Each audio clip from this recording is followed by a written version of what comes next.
Seat വിഭജന ചർച്ചകൾ പൂർത്തിയാക്കിയതിന് പിന്നാലെ CPIM സംസ്ഥാന കമ്മിറ്റി യോഗം ഇന്നും നാളെയും തിരുവനന്തപുരത്ത് ചേരും. കേന്ദ്ര കമ്മിറ്റി യോഗത്തിന്റെ റിപ്പോർട്ടിംഗ് ആണ് പ്രധാന അജണ്ടയെങ്കിലും തെരഞ്ഞെടുപ്പ് മുന്നൊരുക്കങ്ങളും ചർച്ചയാകും.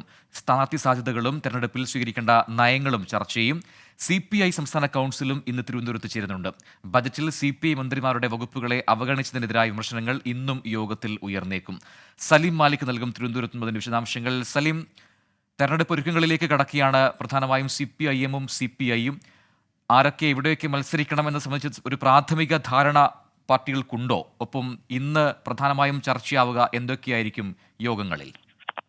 പ്രജിൻ, ഇന്നലെയാണ് സീറ്റ് വിഭജന ചർച്ചകൾ LDF-ൽ പൂർത്തിയാക്കിയത്. അത് സാധാരണഗതിയിൽ CPIM 16 സീറ്റ്, CPI 4 സീറ്റ് എന്ന നിലയിലായിരുന്നു പാർലമെന്റ് സീറ്റുകളിൽ മത്സരിച്ചിരുന്നത്. അത് ഇത്തവണ CPIM 15ലേക്കും CPI 4ലേക്കും കേരള കോൺഗ്രസ് 1 സീറ്റിലേക്കും എന്ന നിലയിലേക്കാണ് ഈ വിഭജന ചർച്ച പൂർത്തിയാക്കിയത്. അതിന് തൊട്ടു പിന്നാലെയാണ് നിലവിൽ സംസ്ഥാന കമ്മിറ്റി യോഗം കൂടി CPIM-ൽ ചേരുക.